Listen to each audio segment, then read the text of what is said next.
Hello. Have you made your New Year resolutions? Have they gone by the wayside already? You're back at work. Nothing has changed. Maybe the apathy has begun to set in. Now's your chance to plan your change, beat the apathy, and choose your future.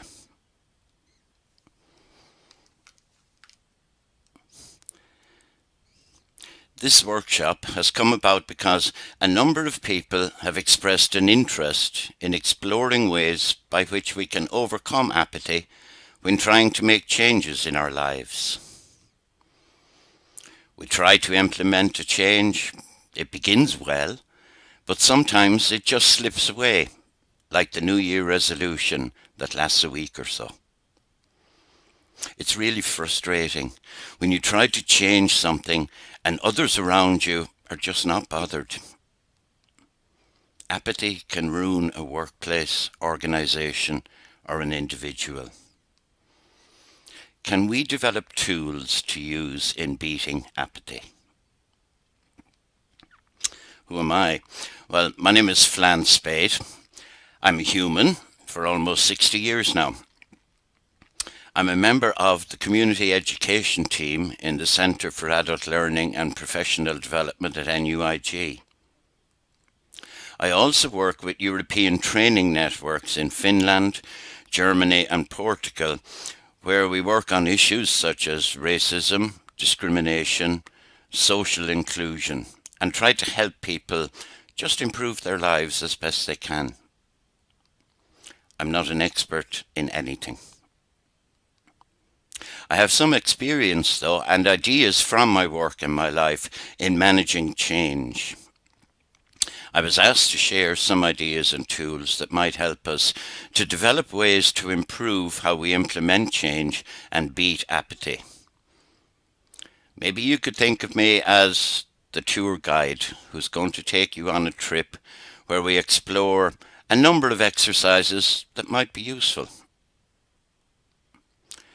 So, what's the workshop about? The aim is to provide the group with some tools and methodology to reduce the effects of apathy and to build some resilience in order to implement desired changes. The objectives? Well, we need to build trust in the group. We need to explain concepts such as resilience and apathy, etc. Introduce some tools such as a SWOT analysis, outcome-based planning templates, a logic model, and tools to gain support. We need to concentrate on a strengths-based approach, and most of all, we need to make the workshop enjoyable. What methodologies will we use? Will there be a lecture? No. Will it be death by PowerPoint? No. Will we be doing touchy-feely stuff? No. Will we be tree hugging? No. What about participation? Well, participation will be voluntary. It's totally up to you. There will be a few slides because the college won't let us write on the wall, and it's easier for you to read stuff if we use a PowerPoint.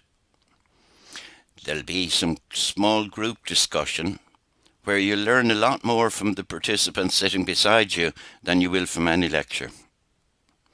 And we'll be doing some practical exercises and practicing ways that we can improve our strengths. What about voluntary participation? Not everybody feels at ease in participating in a group, and we respect that. People are free to participate at whichever level they wish, and they will not be asked to do something that's uncomfortable for them. On the other hand, the table on the right shows the level of retention based on the amount of participation. So we encourage people to participate as much as possible. You'll see from the pyramid that if we learn through reading, we tend to retain 10%. Hearing, 20%. Seeing, 30%. Seeing and hearing, we retain 50%. However, we retain 70% of what we say, and that's why the small group discussion is important. And the very highest level of it is that we retain 90% of what we say and do. So we would invite you to participate in the experience as much as possible at the level that's most comfortable for you. In order for us to work effectively together, we need a contract. We need to have respect, where we will respect one another and be aware that people are treated in a dignified manner. All of us have something to offer, and listening to different views will enhance our opportunity to learn. Confidentiality is really important. We respect people's right to privacy, and we agree not to repeat personal or sensitive information about others outside the room. And we would ask everybody to really take this element of the contract very seriously. Timing. We have a very short time available to us, and in order to cover all the material, we would ask participants to adhere to the time limits for each section of the workshop so that we can get the chance to practice all of the elements that we hope to cover.